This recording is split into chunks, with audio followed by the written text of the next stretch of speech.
Hello, and welcome to Good Lifeguard Radio. I'm your host, head lifeguard and lifeguard instructor, Gabriel Swan. This is my guest today. He's my brother, and he's a training officer for Surfers to the Rescue, Jon Fowler. First and foremost, I'd like to give a sponsorship shout out. Thank you to Patagonia, Airtime Watertime Inc., Carey Lifesaving Academy. Big thanks to Surfers to the Rescue Inc., and last but not least, elifeguard.com. Surfers to the Rescue uses elifeguard.com, and you should too. Okay, Jonathan, let's go ahead. Tell us about yourself. Yeah, grew up with you on Silver Strand Beach in Oxnard, California. Spent our whole lives swimming, surfing, just generally on the beach, in the ocean. Did a couple years of junior lifeguards, which led into playing water polo and swimming in high school, which led into trying out for Ventura County Ocean Rescue Lifeguards when I was 16. Spent 9 years doing that and had a great career, and it was awesome. Yeah, you worked 3 beaches, correct? You worked on Silver Strand, Hollywood Beach, and Oxnard Shores? Yeah, well, not Oxnard Shores. It was Silver Strand Beach, Hollywood Beach, and then in the harbor, the Kitty Beach, which encompasses Ventura County beaches. Right, and for those of you that don't know, Silver Strand can get pretty rough in the wintertime. Sometimes we get some south swell in the summer it's massive. Yeah. So I will say, though, Oxnard Shores technically is not our jurisdiction, but because it attaches to Hollywood Beach, see, it's kind of weird because Hollywood Beach is Ventura County jurisdiction, and then there's basically kind of like an invisible line that then goes to Oxnard City beaches. Right. Despite that being not our jurisdiction, we frequently would have to do rescues there, though, too, because there's a big resort, right? Mandalay Beach Resort is right on Oxnard Shores, which technically isn't our jurisdiction, but because it's a big resort, there's a lot of tourists there, and it's actually one of the most dangerous places of that whole stretch of beach. So we didn't technically lifeguard Oxnard Shores, but there was a lot of rescues done on Oxnard Shores. Yeah, I remember. Sit there and watch someone drown, even though you can see them, So plus the hotel is right there, so you get a lot of visitors from the Mandalay Bay Beach Resort would stay out there, and there's no lifeguard so. And those were sketchy, probably the sketchiest rescues too, because that was a long way to look and to let alone run and then swim and make it out there to actually get someone, So there's a lot of newspaper epic rescues that would happen out there. Right. And let's talk a little bit about Hueneme too. That's a different agency, correct? Yeah, Hueneme is a city agency, and that's probably, I would say, in Ventura County, probably one of the heaviest places, just because they pick up more of a south swell than we do.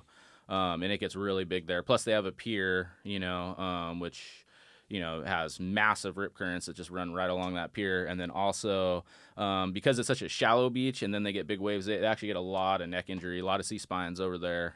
So that's actually a great action beach to work in California in the summer. Yeah. I want to add some of our friends and family are lifeguards over there as well. They work Hueneme. Yeah. So a shout out to all our brothers that were working out there. Let's talk about your favorite rescues, top rescues, most action that you saw, crazy stuff. Oh, wow.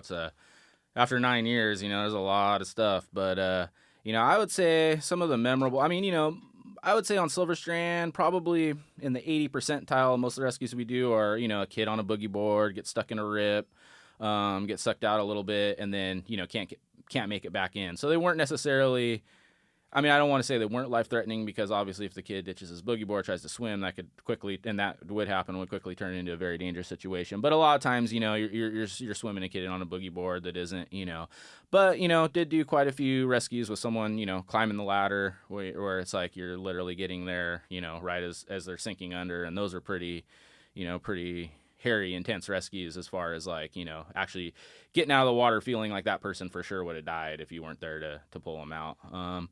Did a lot of boat rescues, a lot of memorable boat rescues. Those are probably my favorite. Tell me that story again about the guy who got his boat smashed up or something. Well, that would happen a few times. A lot of weekend warrior type people, buy a boat and then don't really understand, how the ocean works. And, even though it was marked off with buoys, a big thing on Hollywood Beach is there's kind of a shallow spot coming out of the harbor, and it is marked, but a lot of people don't I think forget that on a sailboat, you have a keel. Hollywood Beach in Oxnard, California, to be clear. There's a Hollywood Beach in Florida as well. But anyway, so they'd hit the sand with their keel and then get stuck, and then the surf would gradually work them up into eventually dry sand. I know it's not funny, but it's not funny, but a lot of it would be very avoidable. But inexperienced people that buy boats that probably should have maybe taken Weekend a class warriors. or like educated themselves a little bit more.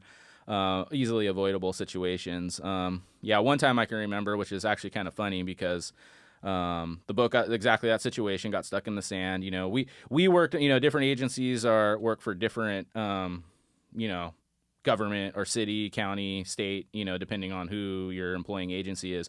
We were under the Ventura County Harbor Department, so kind of our overseeing office was like the Harbor Patrol. Right. So we worked really close with the Harbor Patrol, and we're a small agency in the grand scope of things compared to like state or LA County that's under the fire department, has a lot more resources, a lot more stuff, but we would, so Harbor Patrol, essentially, if your boat was able to be towed, they could tow you to safety. But once your keel's in the sand, that's kind of like too dangerous for a little Boston whaler to pull out. And then that would essentially fall under a salvage job now. Right, especially in the surf. Yeah. Yeah. So this particular gentleman did not have boater's insurance either, and did not have a membership with Vessel Assist, because I know Vessel Assist was there on the scene, but they would not pull him out without any, I guess, I don't really know the situation with Vessel Assist. They were there, but I think to my understanding, they weren't helping him because they didn't have insurance and they weren't sure they were going to get paid, Right. And at that point, he's already basically in the surf zone, keel stuck in the sand. It's now a salvage job, So I spotted the rescue, so I got to go on it. So, we boarded the boat in the harbor. I boarded the Harbor Patrol boat, little Boston whaler. They took us out, did a boat entry into the water, swam to the boat, which was once I got to it, it was about chest deep water. But see, because it was, keel was in the sand, and there was some good surf. It was probably a 4 or 5 foot day, not too crazy, but enough to really rock a boat, So Yeah. with the keel being in the sand, every time a wave would hit it, it would like violently, it was basically pivoting on its keel from side to side, So with every wave and then the outgoing, it was getting slammed. So the whole family was, kind of cowering in the cabin, for dear life, really scared. And, so I had to board the boat and then help them get off the boat. But it was really sketchy because, like, the boom was violently swinging back. It would have probably killed you if it would have hit you in the head. Big wave hits it, yeah. So I was able to time that, get on the boat, get everyone off safely. But it was funny because the captain of the boat, owner, obviously the dad, head of the household, family, whatever, was definitely scared, thanking me, help me, I got him off the boat, swam him into shore, and it actually didn't even swim him into shore, more walked him to shore because, we're in like chest deep water at that point. But once we got to shore, his whole attitude changed, and now, he was safe, and I guess, adrenaline wore off from being scared, and then he started, there's already a Harbor Patrol officer in the truck on the beach, and he was, threatening lawsuits and stuff because Harbor Patrol wouldn't pull him out because of his mistake, essentially, and, it wasn't really their anything to do with them. They did everything 100% right. But, but it's just funny to watch someone go from, being, on one side of the, 0 to 100, I'll see you. Yeah, as soon as they're in safety, all of a sudden it's like not their fault when clearly actually it was an easily avoidable situation in their eyes. So, a lot of stuff like that would happen. A lot of boats getting stuck on their jetty rocks too, tacking too late, shoot. And then their keel hits the rocks and, same thing. So a lot of boat rescues, a lot of swimmer rescues, a lot of first aids, stuff like that. Every once in a while, something major would happen, C-spine or, something like that. So yeah, it was an active beach, I would say. It's one of those situations where it would be pretty calm a lot in the summer, but then you'd have like maybe a couple days in a row or maybe even a week where the surf would pick up. And, so you might have a week or two where you don't do one rescue at all. And then you have a day where you don't get dry all day. You're just constantly in and out of the water, And, well, let me ask you this. Did you help train some of the newbies like later in your years after working, Yeah. I started obviously as a rookie, and then as the years went on, I kind of worked my way up the ladder, worked my way up to a Lifeguard 2, which is essentially a management position. And yeah, so, we ran a lot of training weeks, or as we called it, hell weeks. But definitely me and the other lifeguard twos were kind of in charge of training, all the new rookies coming in, and even brushing up skills with the, second, even third year lifeguards, until they kind of came to a level of, graduating up to like a lifeguard two. And well, I myself personally have been trained by you, and I've watched countless hours of videos of lifeguard trainings on YouTube.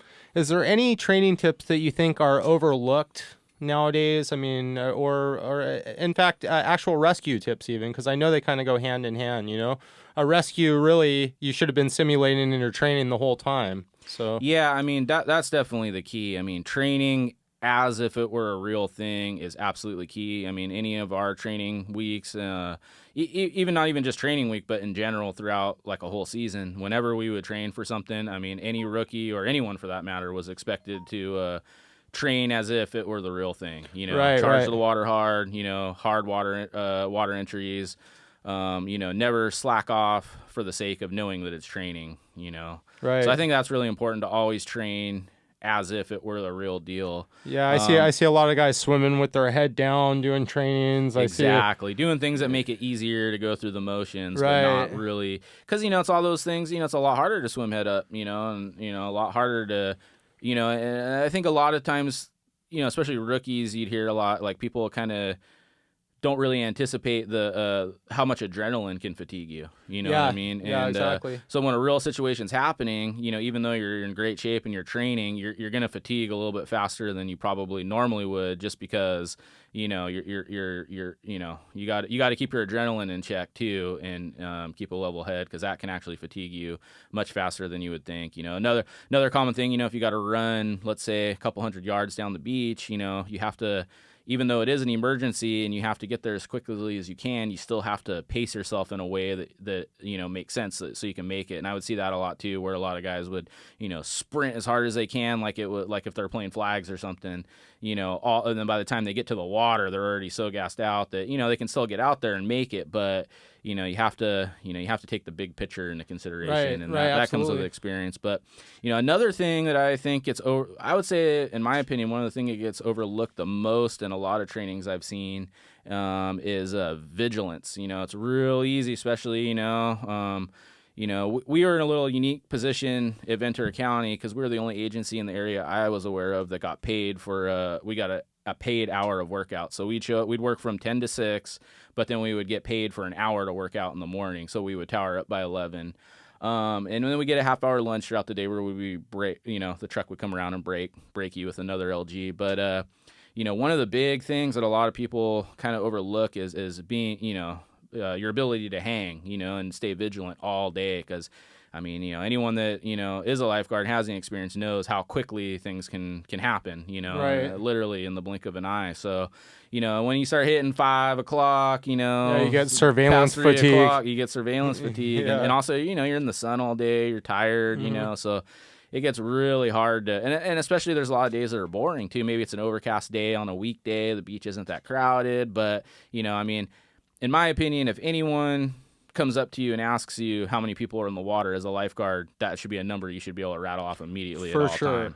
For sure. Yeah, that's your job as a lifeguard. So, the ability to hang and to stay vigilant all day is, I think, something that might get overlooked, or not focused on enough in a lot of training. Right. I agree. I absolutely agree. And also, physical ability is a large part of it. It takes a lot of effort to, especially in I don't have any pool lifeguarding experience, but, I know in the ocean, being able to run down the beach, execute a perfect water entry, and then swim out, and then, get the situation under control, and then swim them through the surf. That's a very taxing and draining, especially when there is adrenaline and all that. So, definitely you have to be at a certain level of physical shape. Right. If you're not getting paid to exercise, you still need to exercise, because you're putting your life on the line. Absolutely. Just like you can become another victim very easily. Yeah, and we were really lucky because we did get paid to exercise as a group. So there always is that competition too. So everyone always pushed themselves real hard because they're always racing and if you're a rookie, you're essentially racing for work. The guy that's winning, all the events is going to be working more and make more money. But at the same time, it's physical ability is just kind of like expected of you if you're a lifeguard. I know a lot of agencies, state, LA County, a lot of the big California agencies, you're just expected to stay in shape on your own time. Right. So you either have to work out on your break or on your off time, but, being in shape is just a prerequisite for the job. And, you just expect, no one's going to, take any sympathy for you, getting out of shape in the off season or whatever. Yeah, that brings me to my next point, because I came to a beach that didn't have a lifeguard program, and I had to start one out of necessity because the people were drowning. I mean, I've seen up to 5 people laying on the beach, one ambulance leaving right after the other one's taken off, all day. And for me, I'm in shape because I surf, I eat right, I do, the things that a lifeguard is supposed to do anyways. But when I bring in new guys and stuff like that, since it's not a paid agency, trying to kind of pass my belief system off to them has been a challenge. Yeah, but it's not impossible, imagine, yeah. I mean, that's just the diet for me is like a major thing. Like eating right gets my head in the proper space. I'm not fatigued. I don't get tired when I'm doing my stuff. Oh, yeah. I mean, surf a lot, And that's how I always tell people that we're like, maybe they're 16 or whatever age they're trying out for the first time. Like you said, yeah, diet's important. I mean, the overall physical health is so important. It's not everything, though. And that was actually going to be another point is, sometimes we get a lot of like really excellent watermen, surfers, grew up in the water, great shape, would pass tryouts with flying colors in the physical part, but then they get into the interview and then, mean, especially if you are representing a government agency, there's a certain level of professionalism that you have to have. Right.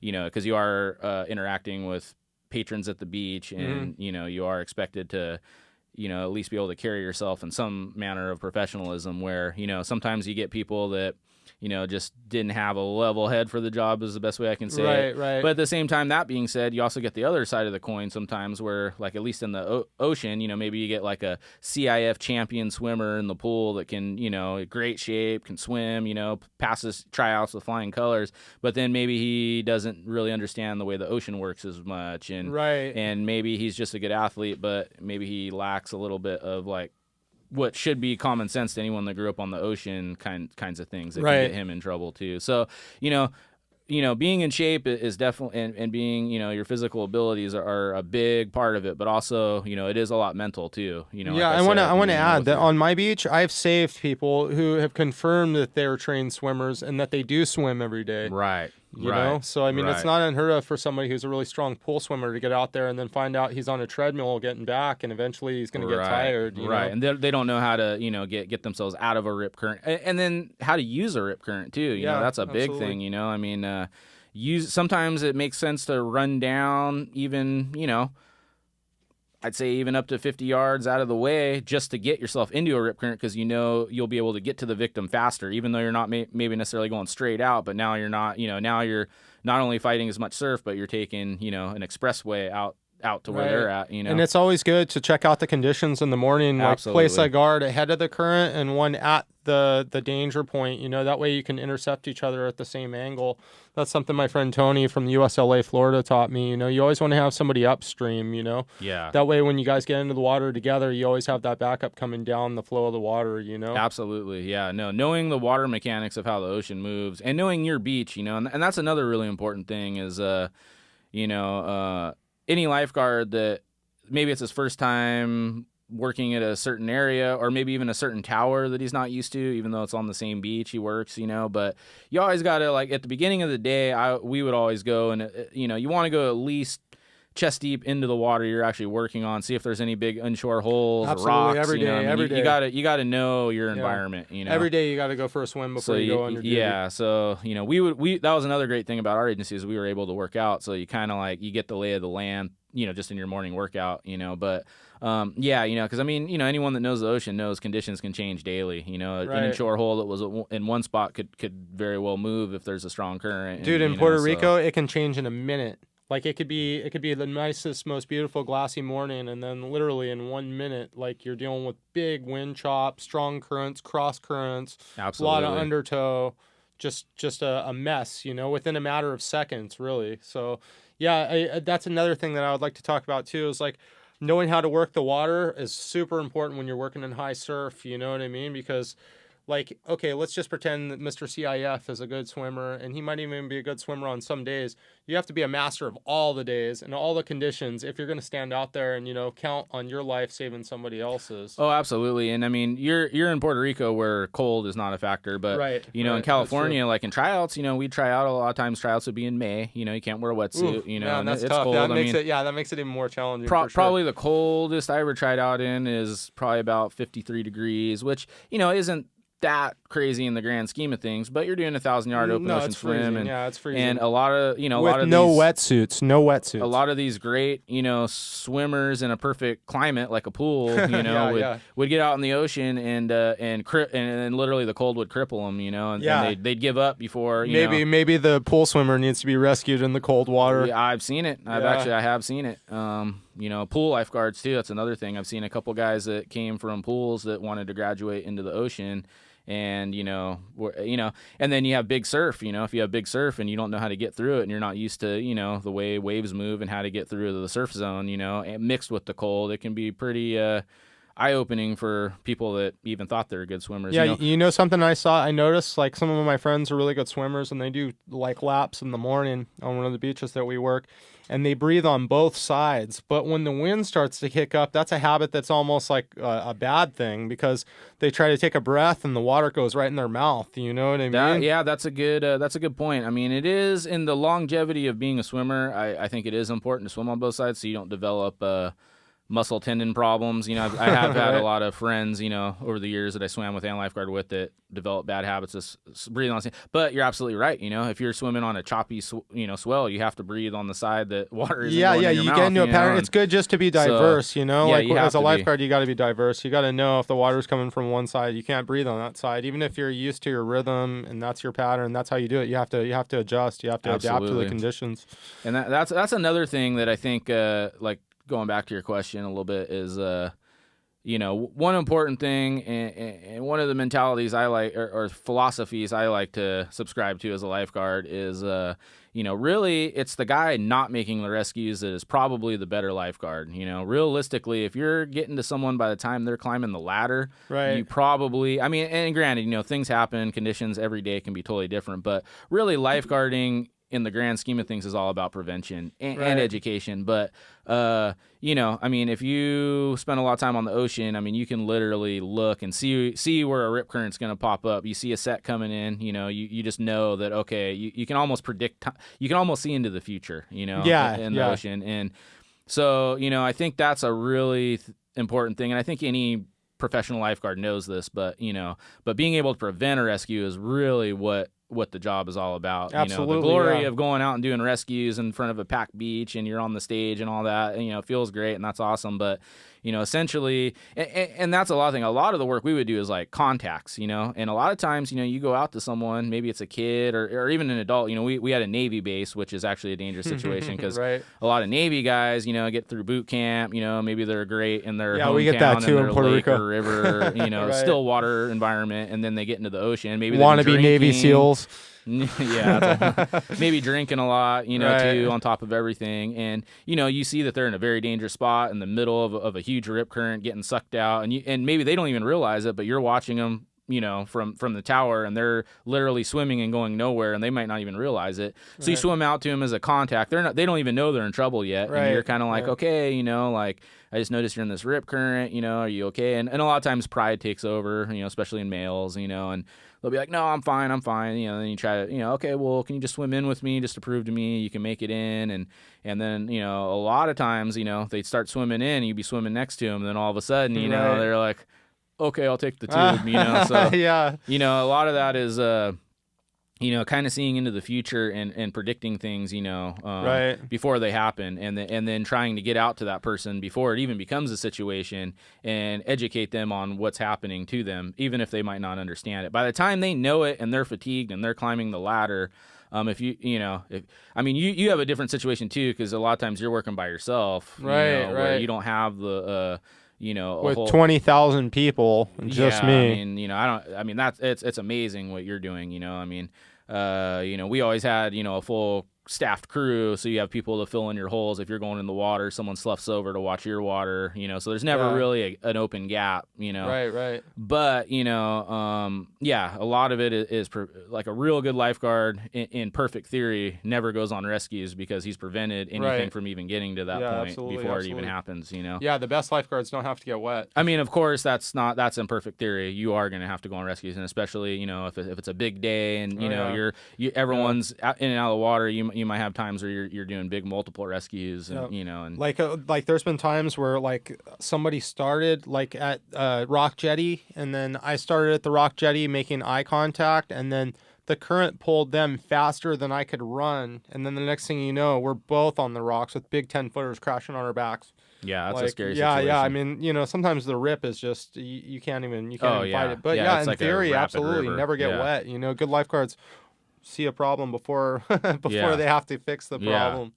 And that's a big thing, especially in California or anywhere where the water is a little colder and uncomfortable. Sometimes it's like, sometimes rookies would kind of hesitate sometimes on, going on a contact because they're like, oh, that person's fine. And maybe they don't want to get cold. But it's like, no, you go. That's your job. Right. You got to go out there and at least contact that person. And sometimes, they're like, oh, we're fine. And they kind of prove it to you. And you're like, okay. But, it's never a waste of time. And that's the number one thing I would always stress to anyone I'm training is, the minute you even question whether it could be a situation, you go. And you go full speed. You go like it's a real rescue. And sometimes, it's embarrassing for everybody involved if you're charging out to someone that's most of the time, but whatever, it's your job. But that's your, you have to make sure. And sometimes, they're fine, but sometimes they're not. And that's another thing, a lot of beach patrons, I've seen, kids almost like embarrassed for their kids, they're like, my kid's fine as I'm running past, but it's like, you don't really understand, drownings can happen in 2 inches of water. Dude, I saw this thing in Dubai. I saw this lifeguard thing in Dubai where the dad was like Chinese or he was like Asian, some type of like honor thing, and he was going to let his daughter die. So the lifeguard did not put his hands on her. Like it was like bringing dishonor to him by putting his hands on. Yeah, that's it's on heavy. YouTube. It's crazy. Yeah, me either. But that just goes to show how crazy people can be sometimes. More frequently, that's another situation I have seen happen lots of times. Is a lot of times you end up with especially if it's a kid, their dad, and he might not have any business, being in shape enough to actually execute a rescue, even though there is lifeguards on the beach, and even though maybe a lifeguard's on his way to their kid gets stuck in a rip and they see that their kid's helpless and then they rush the water too, and then it turns into a multiple rescue. In Puerto Rico, so many people die like that, dude. So many. There's actually a video of me on YouTube. One of the hotel employees that works out at front of a hotel that I was working, actually the Marriott Hotel, jumped in after a little kid, and he was able to get the kid free, but then the next thing I know, I see him just locked up on the rocks, like swimming down. And now, at this point, I've seen a lot of different types of drownings, but, like, sometimes, like, you don't really know what they're doing. You know what I mean? Like, he just kept swimming down. I thought he was joking, But sure enough, he was drowning, so I got in and I got him. That's actually one of the most common causes of drownings is people going after their friends. I think the statistics in Puerto Rico are children are the most common to drown there because their parents aren't watching them. Go figure. And then second is, like, adolescence. I think it's ages 17 to 25, I think. I don't want to misquote the statistics, but part of the reason is that it's peer pressure. Like one kid can swim better than his friend. Yep. Or somebody's going in to save somebody that's drowning, and then they both end up drowning. Absolutely. And that's another thing, too. Sometimes it's really hard to tell the difference between someone that's playing and really in danger, Right. I went on a contact one time. I was convinced this kid had broken his neck body surfing and was just like, so I called it in like it was a full-on C-spine, and I was going prepared to, go through the motions, neck brace, backboard, ambulance was on its way, everything, because he was like just lifelessly in the shore pound, just getting thrown around. As soon as I saw that, I called it all in and went down there. And when I got to him, he was totally fine. He was just like, but he was just like literally like kind of floating, letting himself get rocked in the shore pound. But he was having fun, and that was what. But from my position, I mean, so it was one of those situations where you got to counsel them. They're gonna come no matter what. Yeah. And everyone's getting there, and a lot of people maybe on the beach could have looked at it like, oh wow, you blew something out of proportion. And he was just playing. But when you're from my professional experience looking at him limp, in the shore pound, and I have seen that happen too, where someone did break their totally. neck. Our friend broke his neck surfing on it was actually off season, so there was no lifeguards, but it was a 4-foot day. Maybe, but it's just really shallow. Hit it just right, broke his neck. He didn't even know it. People were telling him to walk it off. He walked home. Walked home with a broken neck. Went to the hospital, and then immediately they put him in a halo. Right. And, it was a serious injury. He had screws in his skull with a full-blown halo It's on. really easy to break your neck. I know that's something down in Newport, like at the Wedge. They're constantly getting people breaking their necks down there. Right. Same with Wainimi, too. Any place where it gets big and it's shallow, And in swimming pool lifeguarding, because I'm certified for pools and water parks, like that's something that like is a big no-no, the breath holding game, they call it, where little kids like float upside down and hold their breath, you know what I mean? Right. Like you're not supposed to let the kids do that in a pool. Yeah, I can imagine. Yeah, especially, like in a wave pool or something where you got, a couple hundred kids, you got a kid floating upside down when you're supposed to watch, another couple hundred kids, So, yeah, they don't allow any of that ever. Let's move along. Let's see what we got here. Okay, I think we're running out of time, John, but thank you. Thank you for your stories and everything. And I just want to say, what you're doing is absolutely amazing, and I have the utmost respect for what you're doing. I came up under a professional agency that, had the infrastructure, payment, I was compensated pretty well for being a 16-year-old, working on the beach. We had all the tools and toys and everything we needed, and a full staff. But what you're doing is absolutely amazing, because you're essentially doing it out of the out of necessity. I'm not going to let people die. It's something about the culture over there. Nobody wants to accept the responsibility. You started teaching surf lessons out there, and noticed that people are dying consistently, and so you started just and then you essentially parlayed that into a couple times people died right behind me. I mean, my students never died, but it was because I was watching them, and I just I come from a background of growing up with you and being around lifeguarding my whole life, and I just knew that if someone's watching the water, no one drowns. Right. If no one's watching, a lot of people drown. It's simple math. I haven't been to the beach you're working on, but just from seeing, a lot of the footage that, you've been getting, it seems like a similar situation to like Oxnard Shores with Mandalay Bay Resort, but even worse, because you have that jetty right out front, just a constant rip current. Yeah, there's actually 3 rock jetties. And I know from visiting you out there, the water moves out there. Oh, and, man. I was actually surprised by a river. And that brings me to another point. I mean, people always want to down me for, asking for donations and doing things that we need to keep this program running, but really it costs money to be out there. So No, I mean, you're essentially donating your time. I mean, I understand, and we even me as a county employee, we would get a lot of scrutiny from people that, because they see you on maybe a whole day where you don't ever, there's nothing's going on, and they're like, they know their tax money's paying for it, so they want to come up and, ask you what you do and how come essentially they're paying for it. And exactly. Well, it's not really what I get paid for as much as what I'm capable of doing and what I'm willing to do and what I'm trained to do. Yeah, when they need you, they sing a different tune, definitely. Exactly. But, you're essentially doing it all, out of the goodness of your heart and for free because you see a problem and you're not going to stand by. And we're going to keep doing it. So I've got connections in India. I mean, I want to keep going. I'm not just going to stay in Puerto Rico. I wish more people were doing what you're doing. And to ask for a donation for what you're doing, I think is totally legitimate. I mean, and I just want to add, I'm not the first volunteer lifeguard agency in Puerto Rico. My friend Hershey, he started Carey Lifesaving Academy out of Hobos Beach, which is a really dangerous beach.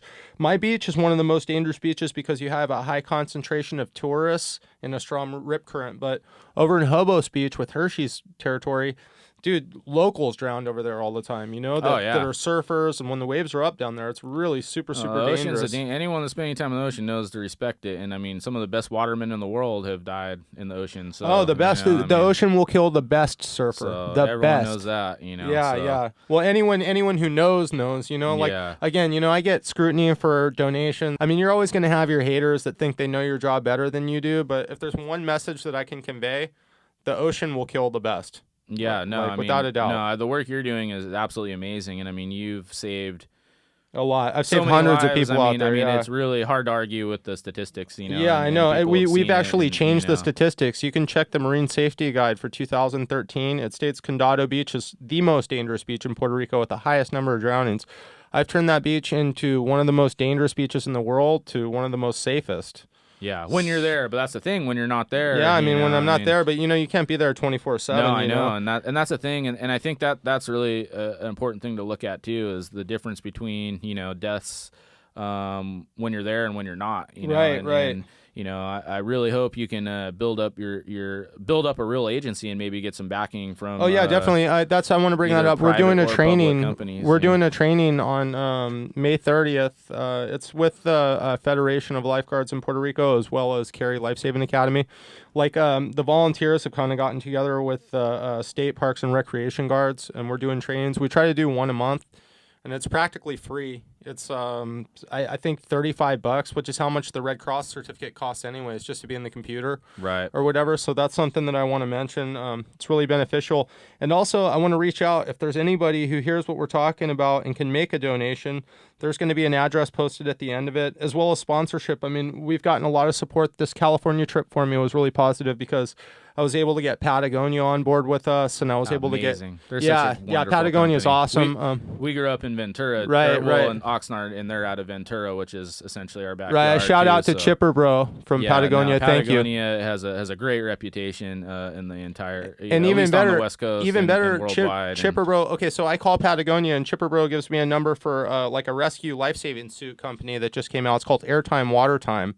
And he's located in Santa Barbara. So I did a demo. Hopefully we can paste a video of the demo I did, but they're backing us now too. And I strongly recommend that suit for any like fire department or anybody who's in, water ocean rescue, because it allows you to swim faster and use less energy. Also, people can't drown you in it.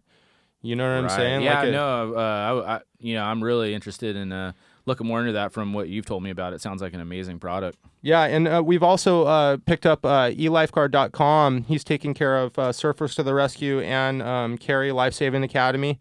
So we're getting fully decked out with his gear, and that's the gear that we use. So any lifeguards, anyone get some airtime, watertime gear, as well as go on elifeguard.com.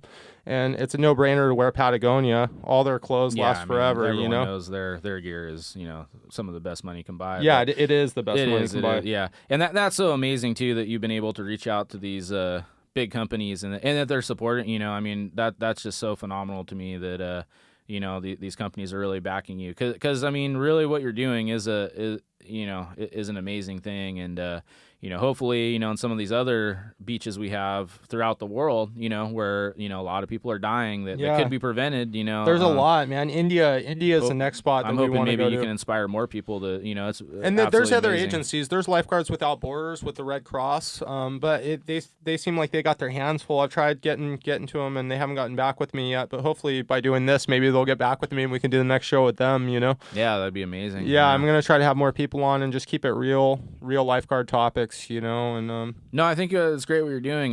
You're kind of expanding the community through social media and and YouTube and Yeah, it's because dude, I've seen a lot of videos on YouTube that I wasn't down with, and I don't want to talk crap or anything, but there's a lot of people quite a few too, worried about how they look holding the rescue tube, you know what I mean? So and there's a lot of serious videos that I've seen too that there's a lot of misinformation. Dude, there's some guys out there that'll make me cry. They go out in such big waves, but that's what it's all about, you know. No, and that's the thing too, there's definitely lot of great lifeguards, Hawaii, Australia, obviously, some of the big centers, the West Coast, East Coast.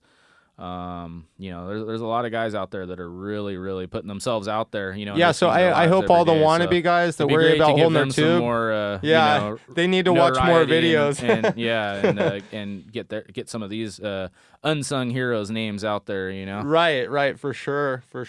So that's great what you're doing. I really support it, and thanks. I'm really proud of you. It's amazing what you've been able to pull off, Yeah, and thanks for coming on the show. This is really cool, man. I help you and support any way I can. All right, let me give a final shout out. I'd like to thank Airtime Watertime for sponsoring us, Patagonia, of course, and elifeguard.com. That's the equipment that Surfers to the Rescue uses, and you should too.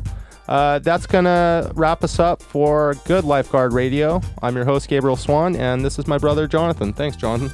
All right. Yeah.